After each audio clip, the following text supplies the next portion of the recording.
I want to share with you two scenarios. The first scenario, leadership team, they first thought they need strategy review because they said, we have the strategy in place. Can you help us see how far we've come? Are we doing well? And when I interacted with the leadership team, I realized it's got nothing to do with the strategy. It's got to do with the respect that they have for each other and working together as a team. So that session turned into a team building. But team building in the context of the most important thing to me is you cannot be a leader of anybody if you can't lead yourself. So the focus was on putting a mirror up in front of all of them so that they can see themselves and say, if you want your people to do that, and yet in the session that we're having, this is what you're doing, are you then surprised that things are not happening in the organization? Because you yourself as a leader in this context are acting exactly the way your employees act. So they were a bit shocked at that because they're like, wow, people observe, staff observe what you do as leaders. You can have performance management, you can have other things in place, but they can see when you sabotage your own strategy. So that was an interesting context where they then said, can you then work with our staff? We are called Busara Leadership Partners for a reason, because we work with the leadership level. So we have never really worked much with the staff level. But we thought this is an interesting proposition. So we worked with the staff. And the staff came back. In fact, the leader of the organization came for a session because I always think it's important that they also part of it. And they said, this has been the most amazing session.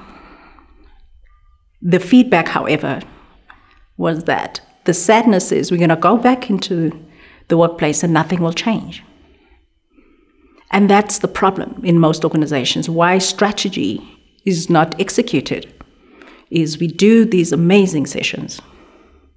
We have all these targets and goals. But when we go back into the workplace, we don't do what we said we're going to do. We get caught up in politics, we get caught up in egos and other things. We get distracted. What strategy is not what's in a document. Strategy is the day-to-day activities. So if day-to-day you are not doing what's leading you to the vision, you're not actually executing strategy. That is one scenario. The second scenario is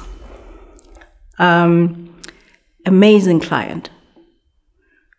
Sometimes you facilitate sessions and everybody repeats the same thing and you're really trying to get to something and you're like, I know I may not be an expert in your business, but what you're giving me is not really going to help you.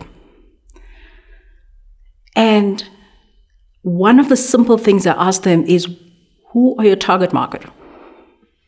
When they first, because it can sound derogatory, leaders of an organization, we know our target market. But we interrogated that so much that somebody actually used a word that has never been used before. And yet it's something that they use outside of a strategy session. That was the key. It actually unlocked a market that was dormant within their market, where cash, literally, the minute they unlocked that key, cash was in the bank. The leader of this organization called. She said, I'm shocked. We had this session with you about 3 weeks ago. We did this, which is something that has been on our to-do list for 5 years.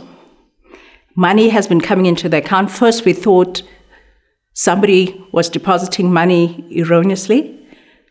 I'm shocked.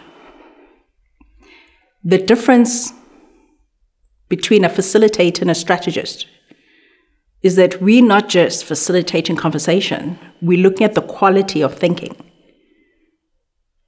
Those scenarios point to. If you have a person that thinks a particular way, they're able to pull certain things and identify certain things and say, this is the gem.